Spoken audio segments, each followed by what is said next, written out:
Wanita baru saja melahirkan anak dan langsung menjatuhkannya ke tanah. Anak itu tidak menangis atau berisik, malah menciptakan lubang sedalam 2 jari. Seluruh tubuhnya keras dan berwarna abu-abu kebiruan, seperti batu biru. Pria itu mengambil penggali dari sudut dinding dan ingin memukul, tetapi wanita itu memeluk lengannya dengan erat. Ini adalah King Siling Huawa, yang tidak boleh disentuh. Jika dia mati, seluruh keluarga kita akan mendapatkan hukuman langit.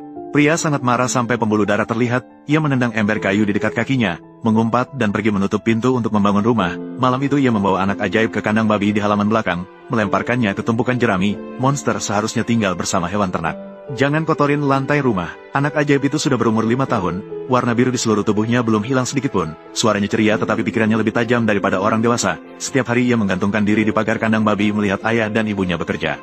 Ia mengambil buah halten yang sudah matang di ladang dan berlari ke arah mereka dengan memegangnya di tangannya.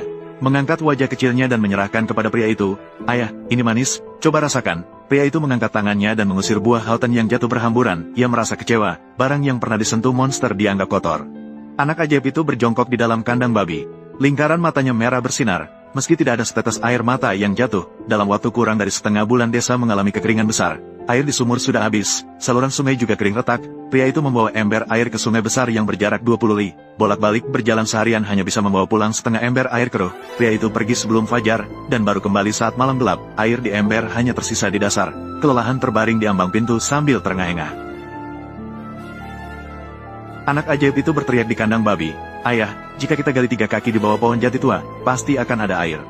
Pria itu menatapnya dengan tajam. Apa yang kau bicarakan? Pohon itu sudah tumbuh 50 tahun dan tidak pernah ada air. Namun, dalam 3 hari ini, mereka tidak mendapatkan banyak air, bahkan bak air di rumah sudah kering. Wanita itu sangat cemas dan menghapus air mata.